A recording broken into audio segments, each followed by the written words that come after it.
Alors, 11 décembre 2004, Christopher Vieux. Les bio-joujoux qui veillaient en rêve. Au moment où Yuksha bourgeoise s'en revient de la cuisine, aveu la bûche, Louis demanda: Thérèse, les poulots tiennent plus en place. À quelle heure penses-tu qu'il va venir le Père Noël? À une idée qui devrait pas tarder, qu'a répondu Asnom. Thérèse et Louis chevaient pour le réveillon le trois garçons, puis le moitié, ainsi que le sept petits éléphants. Ah, oublions pas Geneviève, la mère de Thérèse, rebaptisée Mamie Dinosaure par son arrière-descendance. Ça faisait déjà une belle tableille.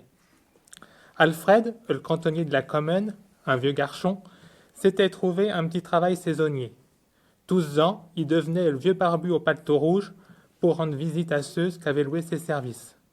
Une bonne vingtaine de maisons et presque autant de cafés consolés pour le réchauffer. Est un Père Noël écaoui puis botté comme un nid de mêle qui sonna à minuit passé. J'avions pu d'être en retard, qu'il explique à Thérèse. J'en chandu le fossé à Herchecu. Merci, Père Noël, qu'elle dit. Je comprends que vous soyez pressé. Aussi, je vous retiens pas. Sitôt chat, a referma la porte, puis la petite famille restait à la salle à manger, elle dit. Le Père Noël vient de livrer les cadeaux à la cave. Le pauvre, il avait des pressés, et forché vu le chemin qu'il y reste à faire. Restait plus qu'à remonter des paquets à l'étage, et le grand déballage pouvait mancher. Que de bio-joujou. Émilie était ravie du vélo repeint en rose, acheté à la foire à tout de cet été, mais restait à lui expliquer qu'elle pouvait pas aller les traîner dehors avec gouttes, pas plus qu'elle pouvait faire avec un tour dans le couloir.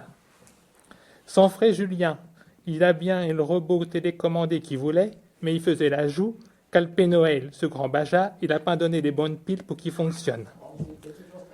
Les deux cousins, les jumeaux, Arthur et Romain, ont quitté leur mini-ordinateur dans un coin. Pour l'instant, ils s'amusent mieux avec les boîtes, puis ils font des marionnettes avec le papier cadeau puis la ficelle. La petite Mathilde a bien fait riocher l'assistance en disant que nous veillions bien que j'étais pas le Père Noël qui devra s'occuper de son nouveau baigneux, tout récopier un vrai. 5 biberons par jour, sans parler qu'il faut qu'elle y change ses couches. Merci du cadeau.